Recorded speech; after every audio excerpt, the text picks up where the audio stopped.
बोल बोल बोल। हम धूप में बहरा ना जाए।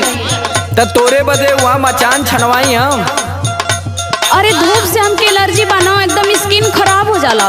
अरे हम जाने थे कि तय हालैंड से आयली। चलो काटा के क्यों सुना सुना तोर सुना सुना तबारे झरगल।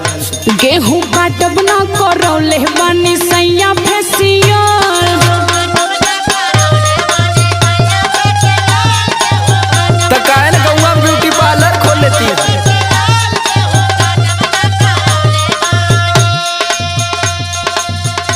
राशन लेके आइब कार्ड बनावले बीपीएल। राशन लेके आइब कार्ड बनावले बीपीएल। गेहूं काटब ना करौले बानी राजा फेसियल।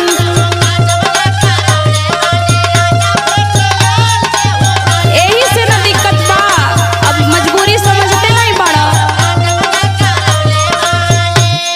तू केहर फेशियल करैले ही लगत तोखे मुस्कनवा ब्यूटी पार्लर वाली फसैले है, वह लूटत है। अरे वो दिखेला थोड़ो ना, निखार आवेला न बस। अरे वो तो तू ऐसा नहीं, अगर गोर रहती तो फूक देती घरवा। गाँवे का एक भी आदमी कह दे कि तोरे चेहरा पे फेशियल का असर है। अरे 3-4 दिन बाद ना असर होला, अभी तो कल ये करा के नहीं सुना बा। रह तू गोरे छछु ना रोता का कर तू, रह तू गोरे छछु ना रोता। अभी ये कहबा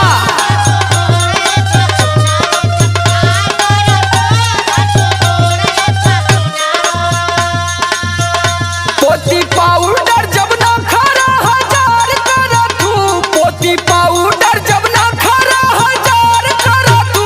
रह तू गोरे छछु ना रोता का कर तू, रह तू।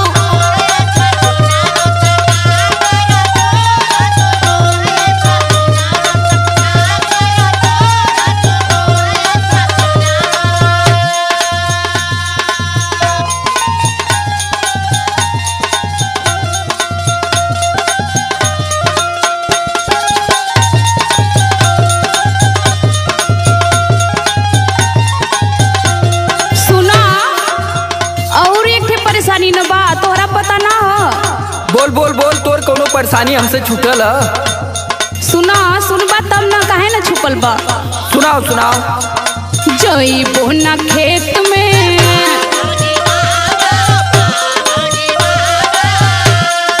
बबुआ बा पेट में। सगरों में अनारू कुल जाती तो ही के ज्यादा नौटंकी लगत है। जइबो ना खेत में बबुआ बा पेट में। लड़ा चाहे कुछ करा पहिला रियल। लड़ा चाहे कुछ करा पहिला रियल। गेहूं काटब ना करौले बानी पिया फेसियल।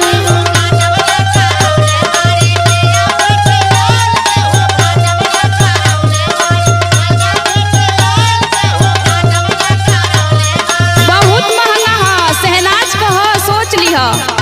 तब हम कहीं कुंडवा में का सरसोईया का भैल कर तू सहनाज का मसाज करवाओ। देहिला जब हमने दहीना तब तोरे समझ में आवाला। अब तक कुछ साफ हो गईली मसाज फसाज करवाए के। हाँ नहीं तो जब तू आयल रही ना, अरे बाप रे बाप। और तू जबले हंसत ना रही ना, तबले हम देखी ना पाई कि कहाँ है। अरे तो जब आवे करा तबे 2 दिन पहले में करौले रहली ना। अरे सुन तू कैसे रहली, बतावा। आइल रहली कौआ ढेर मत बोला। मारत बाड़ू भौआ। आइल रहलू कौआ मारत बाड़ू भौआ। सुना समार या लोक से तू अब लड़ा तू, समार या लोक से तू अब लड़ा तू। रह तू गोरे छछु ना रोता का कर तू, रह तू।